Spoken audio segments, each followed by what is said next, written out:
কোনো 15,000 যুৱক তাত ট্ৰেইনিং ল'ব যোৱা নাই। এইটো মল্লিকাৰ্জুন খাৰ্গে ল'ৰা প্ৰিয়ংক খাৰ্গে এটা অপপ্ৰচাৰ চলাইছে। তেওঁৰ দেউতাক মল্লিকাৰ্জুন খাৰ্গে ভূপেন হাজৰিকাক ভাৰত ৰত্ন দিওঁতেও অত্যাধিক লজ্জাজনক মন্তব্য প্ৰদান কৰিছিল। এই গোটেই খাৰ্গে পৰিবাৰজনে অসম বিৰোধী। বাপেকে ভূপেন হাজৰিকাক অপমান কৰিছে, পুতেকে অসমৰ যুৱ শক্তিক অপমান কৰিছে।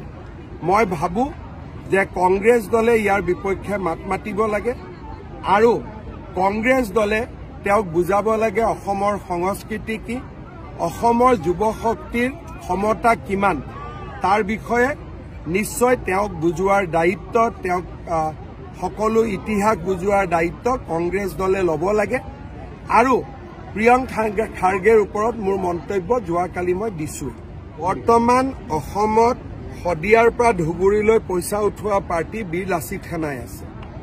গতিকে তেওঁলোকৰ বিৰুদ্ধে আমি কঠোৰ ব্যৱস্থা লৈছোঁ আৰু কঠোৰ ব্যৱস্থা ল'ম। বাকী ঠাই বিশেষে যিসমূহ ঘটনা আছে তাকো মই কালি এছপিক কৈছোঁ যাতে তাৰ বিষয়ে নজৰ ৰাখে। মই এইবিলাক নাম টাম নাজানো।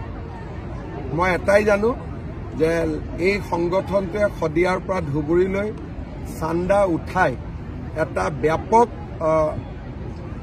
খেলি মেলি কৰিছে। এছাম সন্দেহযুক্ত লোকে পিছফালে অসম উপাধিটো লিখিও বহুত ডাঙৰ তাণ্ডৱ নামনি অসমত চলাই আছে। যেনেকে এটা নাম কিবা ৰিজু অসম নে ৰিতু অসম, তেওঁৰ নাম কিন্তু ৰিজু আহমেদ নে ৰিতু আহমেদ।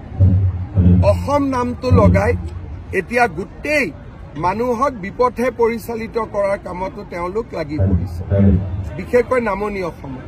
গতিকে এই সংগঠনটোৰ বিৰুদ্ধে চৰকাৰ কঠোৰ হৈছে আৰু কঠোৰ হ'ব।